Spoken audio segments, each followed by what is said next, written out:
Hello and welcome again to the Food Traveler. Last week we were in Europe, on the Emerald Isle in Ireland and in the Old World Germany. This week we're heading to Morocco via Jamaica. This week we're going to be making Moroccan beef and sweet potato tagine. This means it's a robust stew. Tagine is actually the pot that they cooked it in over there. It's an earthen pot with a lid on it. It's like a pressure cooker. Now for today's, we're going to be doing ours on the stove so you can see it. We're going to be doing it in the wok. But usually when we make this, we put it in a Dutch oven or we put it in our pressure cooker and cook it that way. But for today, we're doing it this way. What I got out here is about a cup and a half of diced sweet peppers, a whole medium onion rough chopped, 2 large sweet potatoes that I've peeled and cubed. I've got about a pound of beef chuck, and don't worry about the color on that. I froze this ahead and pre-seasoned it before. This is what I do to all my beef. It gives it more flavor. I do it with a lot of the pork too. I'll tell you about that one day. What we have here for the seasonings is I got about two big heaping tablespoons of garlic, minced garlic. This is an optional thing. It's original to the recipe, but you don't have to put it in if you don't want to. This is about 2 ounces of diced, dried apricots. And then this is about a bouillon's cube worth of beef bouillon. I've got half a teaspoon of cardamom. I've got about a half a teaspoon of cumin, a teaspoon of ground ginger, a half a teaspoon of cinnamon, and the big ingredient in this one, I've got about a teaspoon of harissa. Now, a lot of you might not have harissa. It's a mixed pepper with chili powder and garlic already mixed in it. So if you don't have this, you can put some like pepper flake and some chili powder, mix it together, a little bit of cumin, and it'll be close to the same kind of thing. It almost has a what would you say, like a curry? Kind of a mixture between a curry and a chili powder. Yeah. You can even put a little curry in it to get that flavor. Yeah. It calls for chickpeas, but the lady Irie who taught me this recipe, she liked Great Northern beans, so this is what we use. You need to tell them about Irie. I will in a minute. And I have a 28-ounce can of petite diced tomatoes, a can of coconut milk, and vegetable broth. You can use vegetable broth, beef broth, or chicken broth. We prefer the vegetable broth. And then, like I said, I add back the 1 beef bouillon cube to give a little more beef flavor. I learned this recipe from Irie about, it's been over 30 years ago. It's when I just got out of high school, one of the first jobs I had was working in the kitchen at a nursing home, and they liked it when employees interacted with the residents there. And Irie was a talker, and I got to talking to her one day. She was from Jamaica, but originally her mom was from Morocco. Her mom's name was Hadia. And she said as a little girl, her mom would make this quite often, and she really liked it. Well, since she lived in Jamaica, she said she added in the coconut milk, which is not original to the original recipe, but she liked it. It mellowed the flavors out a little bit and kind of blended everything together. So this is her Hadia's recipe, redid by Irie, her daughter, and then my little bit of an adaptation to it too. So let's get to cooking. Okay, I've got 2 tablespoons of oil in my wok. I used olive oil. That's what it actually calls for. And I'm going to add my meat.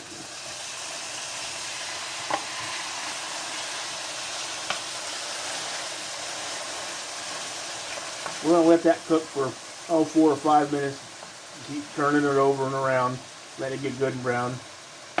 The reason I learned to cook this recipe is I was sitting out in the dining room talking to Irie one day, and she was telling me about different things her mom would fix and she would fix. And she said she really loved this stuff, and it had been years since she had any, since she'd been put in the nursing home. So I told her, I said, well, if you give me the recipe, I'll take it home and see if I can find all the ingredients, and I'll make some and bring it back. Well, it took me about a week to find everything I needed, and I made it for her and brought her a big container of it back, and we sat out in the dining room and ate it together. And she said it reminded her so much of home and her mom that she almost started crying. She said it was really good. So I asked her, I said, well, can I keep the recipe? And so, oh, she goes, yeah, you can keep the recipe. So, you know, it's just strange how you learn to cook different things, because I never would have thought of fixing a Moroccan dish with a Jamaican twist on it. Okay, it's been browning for about 5 minutes now. You can see the color of it there. All the pink's gone. It's just basically got that dull brown color. Now we're going to remove it from the skillet. Like I said, traditionally this is cooked in a Tagine. It's an earthen pot with a lid, like a pressure cooker. And that's what they cook them in. We usually use a Dutch oven, or we use our pressure cooker. I just sear it off in a skillet, and then I put all the stuff in the pressure cooker. But like I said, since we're doing this on video for you guys so you can see, we thought we'd do it in our wok. It's going to take just a little bit longer. But it should be alright because I pre-seasoned this meat so it'll tender up. Now we're going to add in our rough cut up onion. And we're going to cook it for 3 to 5 minutes down in that, and then we're going to go back and add our garlic in next. Okay, this has been cooking about 5 minutes now. They're just starting to get translucent. I'm going to go and I'm going to add my garlic. Get it all out of there. I'll stir that in. I'm going to let that cook for another minute or two, and then I'm going to go back and I'm going to add all my spices. Okay, that's been cooking for about 2 minutes now. And now we're going to go back and we're going to add our spices.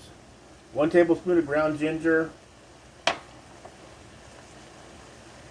Half a teaspoon of cumin.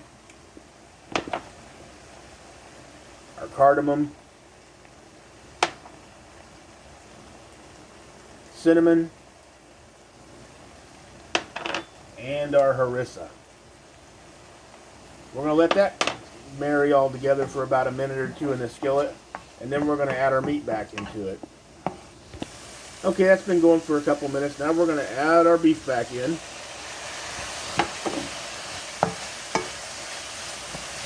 We're just going to keep working that around for a minute or two, and then we'll add in our tomatoes and our vegetable broth and our beef bouillon. Okay, that's all had time to marry and get coated and stuck onto our meat, as you can see. Now we're going to go back and start adding some of the other ingredients. Here's my tomatoes.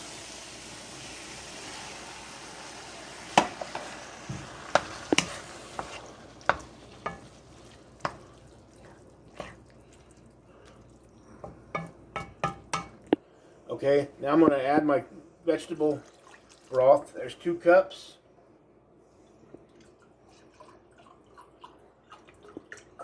There's about 3 cups.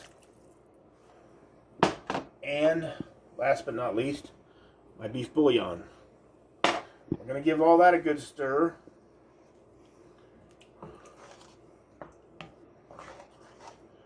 No matter whether we're cooking and then wok like we are, if you're using a Dutch oven, you want to bring that up to a boil and then turn it down to simmer.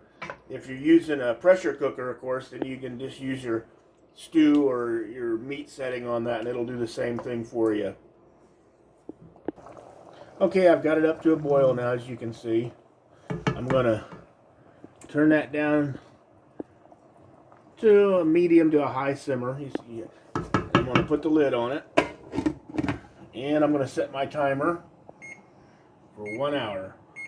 And about every 5 or 10 minutes, I'm going to come back and stir it, make sure it's not sticking to the bottom and everything, and make sure I'm not losing too much of my liquid. Like I said, in a pressure cooker or a Dutch oven, you wouldn't do that, but this has actually got a little hole, so I got to watch it a little bit more. Okay, it's been cooking for an hour now. The meat's probably tenderized up pretty good. So we're going to add our next ingredients. We've got our sweet peppers. Get them all in there. Our sweet potatoes. And 2 ounces of diced dried apricot. Now, some of the other recipes that are similar to this, I read, they use diced up pieces of dates or figs in them. But we like the apricot in ours. And if you don't like apricot, you don't have to put it in. It's an optional thing. So I got this in there. Now we're going to put the lid back on it again and let it cook for another half an hour. and then we'll be back for our next ingredient. Okay, we're about halfway through this half hour on this part, and there's what it looks like right now. Just keep the lid on it, keep it cooking, or like I said, you'll have it in a pot. Just open it up and stir it every now and then. Really what we're waiting for right now is just those potatoes to start cooking down so they get soft enough to eat. Okay, we're in the home stretch. 15 more minutes to go. We're going to add our cup of coconut milk.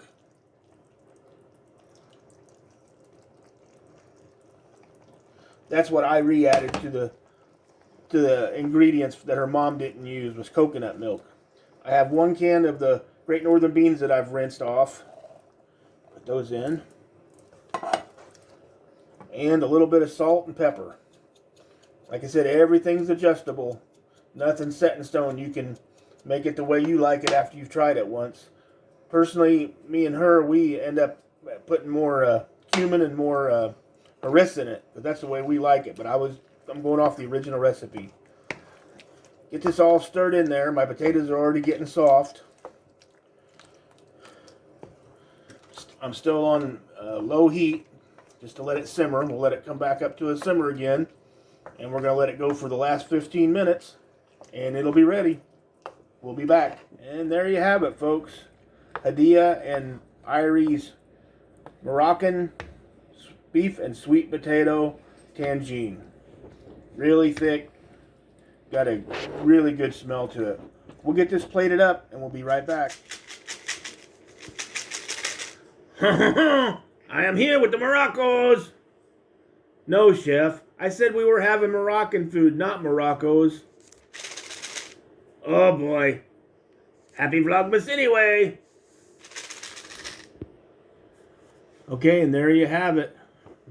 Moroccan beef and sweet potato tagine, or it's a big robust stew.